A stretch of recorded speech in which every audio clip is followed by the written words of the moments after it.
오늘의 이야기를 시작하기 전에 일단 말라카 왕비라고 하는 사람에 대해서 잠깐 얘기를 하면, 말라카 왕비가 16세 때 부처님을 처음 만납니다. 근데 부처님한테 죽을 공양을 올렸어요. 말라카 왕비가 죽을 공양을 탁 올렸는데 부처님께서 그 말라카 왕비의 성향을 탁 보시고 뭐라고 얘기를 하셨냐면, 나에게 귀의하고, 그러니까 삼보에 귀의하고 죽을 공양 올린 공덕으로 당신은 왕비가 될 것이다, 이렇게 얘기하셨어요. 왕비는 처음에 그 말을 잘 못 믿었어요. 말라카는. 그쵸. 못 믿는 이유가 있었어요. 그게 뭐냐면 경전에 기록이 되어 있는데 말라카 왕비는 얼굴이 예쁘지가 않았대요. 사실은 평균보다 조금 아래. 그러니까 좀 못생긴 편이었나 봐요. 근데 너무 재밌는 게 그날 부처님 돌아가시고 나서 빠세나디 대왕이 전쟁을 하다가 졌어요. 그래서 쫓기다가 이 말라카가 있는 집에 숨어 들어온 거예요. 잘 이렇게 보호를 받았는데 목소리에 반해서 그날로 정말 왕비가 된 거예요. 네. 부처님이 말씀하신 게 그냥 당연하게 이루어졌죠. 그러네요. 네. 그러고 나니까 본인은 얼굴도 별로 안 이쁘고 신분이 좋은 것도 아니니까 왕비가 되겠나 이 생각했는데 그날로 이제 왕비가 됐잖아요. 그럼 부처님에 대한 신심이 날까요, 안 날까요? 큰 신심을 가지고 삼보의 가장 큰 후원자가 돼서 정말 열심히 신심으로 후원하고 공양하고 공부하고 그런 삶을 살게 되는 게 말라카 왕비입니다. 말라카 왕비가 죽었어요. 사고로 죽은 건 아니고 충분히 삶을 살고 죽었는데 말라카 왕비가 불이 막 있는 화탕지옥에 떨어진 거예요. 16세에 기이해가지고 평생을 왕비로서 삼보를 옹호하고 강렬한 신심을 가지고 공덕을 지으면서 살았는데 정작 죽음을 딱 맞이해서 화탕지옥에 떨어진 거예요. 왜 이렇게 됐는지 한번 보죠. 말라카 왕비가 살아있을 때입니다. 어느 날 목욕을 하고 있었어요. 근데 그 당시에도 귀족들은 애완견을 키웠나 봐요. 그럼 애완견들은 요즘은 그래도 좀 이렇게 교육이 잘 되면 화장실 문도 열고 들어가서 볼 일도 보고 조금 예의를 좀 지키잖아요. 네.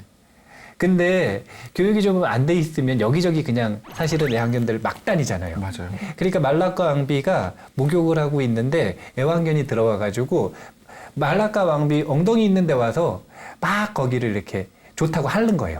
그냥 이 친근함의 상징인데 말라카 왕비한테 순간적으로 음탕한 생각이 딱 난 거예요. 그게 뭐냐면 그 느낌이 그냥 싫지 않았던 거예요.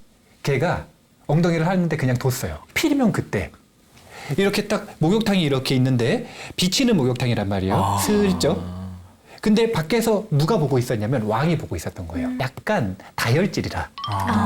욱하는구나. 욱하는 성질이 있어가지고 소리를 친 거예요. 뭐라고 소리를 쳤냐면 음탕한 여인아, 지금 걔랑 무슨 짓을 하는 거냐. 당장 그녀를 내쫓아라.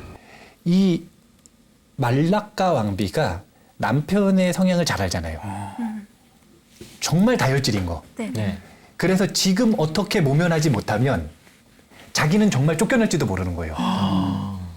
그래서 순간적으로 자기가 잘못한, 찔리는 게 사실은 있죠. 음탕한 생각이 전혀 없었으면 안 찔렸겠죠. 당당했겠죠.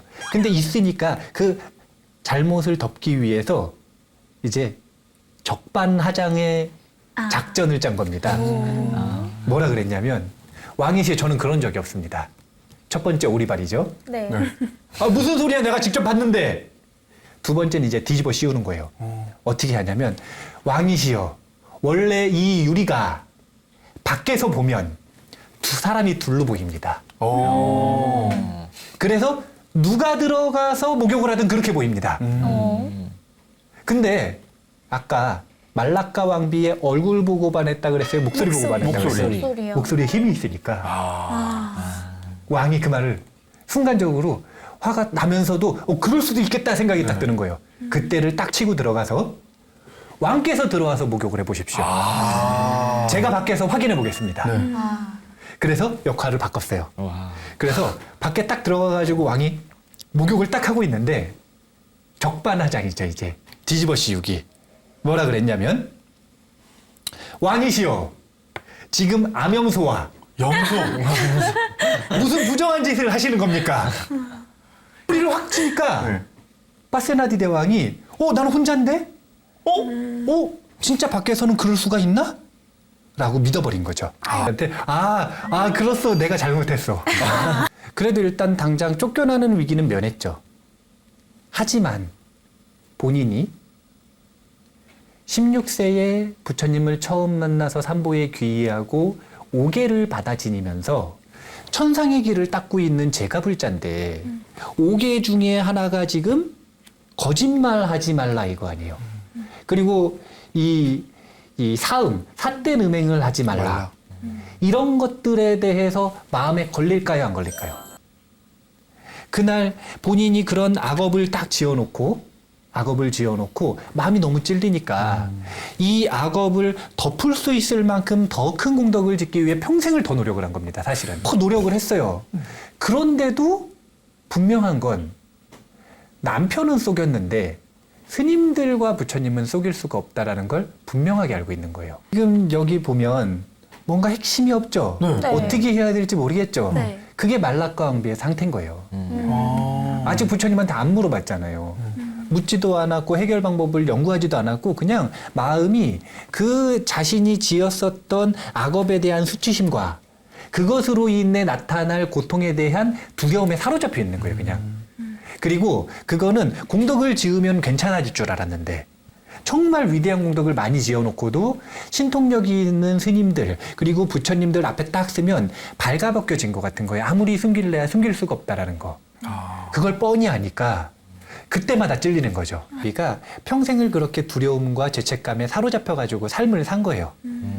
그러니까 이게 평생을 항상 24시간 지배한 건 아니지만 순간순간 자꾸 떠오르는 그런 잘못한 일 있잖아요. 그런 일로서 마음을 사로잡은 거죠. 죽음을 맞이할 때가 됐습니다. 여기서 흥미로운 게 파세나디 대왕은 오히려 확신을 하고 있어요. 왕비는 극락에 갈 것이다. 그렇죠. 뭐라 그러냐면 그대가 떠나가는 것은 매우 슬픈 일이지만 나는 전혀 걱정이 되지 않소.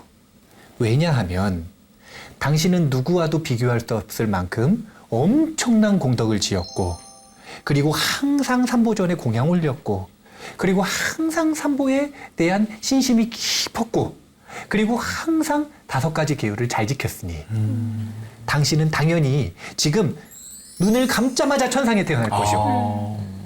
나는 비록 슬프지만 안심하고 눈을 감으시오. 근데 이런 말도 말라카 왕비한테는 위로가 많이 안 된 거예요. 네, 그렇죠.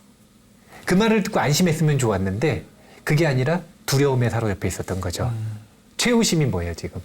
최우심 두려움. 두려움. 그래서 눈을 감고 떴더니 불타는 지옥에서 아이고. 지금 고통을 당하기 시작한 겁니다. 파세나디 대왕이 말라카 왕비 사랑했다 그랬죠? 네. 네. 그러니까 죽었으니까 돌아가셨으니까 마음이 슬퍼요, 안 슬퍼요? 슬퍼요. 그래서 부처님한테 가가지고 부처님 제 아내가 어디 태어났습니까? 물어봐서 천상에 태어났다 이 말을 들으면 그래도 마음이 좀 슬픈 게 좀 안정될 것 같은 네. 거예요. 그래서 그 질문을 하러 부처님한테 딱 가는데 평소 같으면 부처님이 보통 이렇게 안부 인사를 주고받은 다음에 질문을 할 때까지 기다리시는데 그날따라 안부 인사를 딱 하자마자 설법을 시작하시는 거예요. 마음이 설법을 듣다 보면 기뻐지거든요. 그래서 그 질문을 할 수 없도록. 그게 첫날, 둘째 날, 셋째 날, 넷째 날, 일주일까지. 7일 동안 맨날 갈 때마다 파세나디 대왕은 생각하는 거예요. 오늘은 질문해야겠다. 내가 깜빡 잊었다. 오늘은 질문해야겠다. 근데 부처님 설법 듣다 보면 빠져들어가지고 마음이 기쁘니까 질문을 못했어요. 네, 그러다가 이제 8일째 되는 날 오늘은 진짜 질문해야겠다 생각하고 딱 갔는데 마침 부처님께서 그날은 설법을 안 해주시는 거예요. 그래서 질문을 했어요.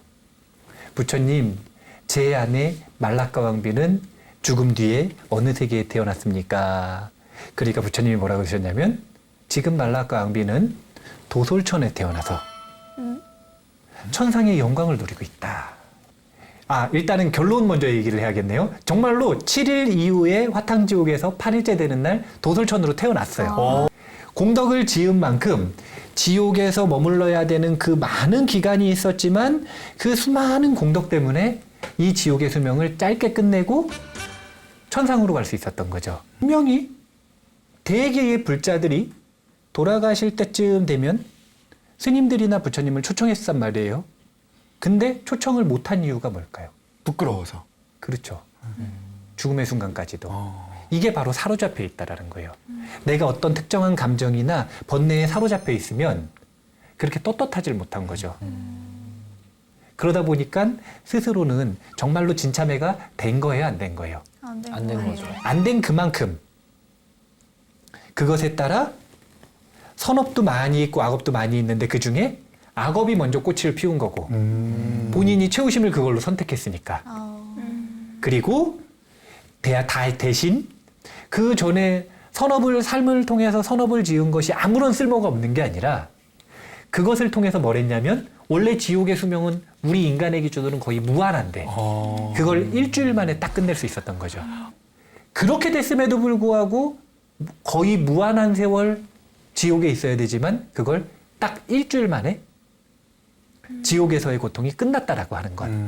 그리고 그 원동력이 뭐냐면 삼보에 귀의하고 공양 올리고 공덕을 지었었던 그 선업의 힘 때문이라는 것.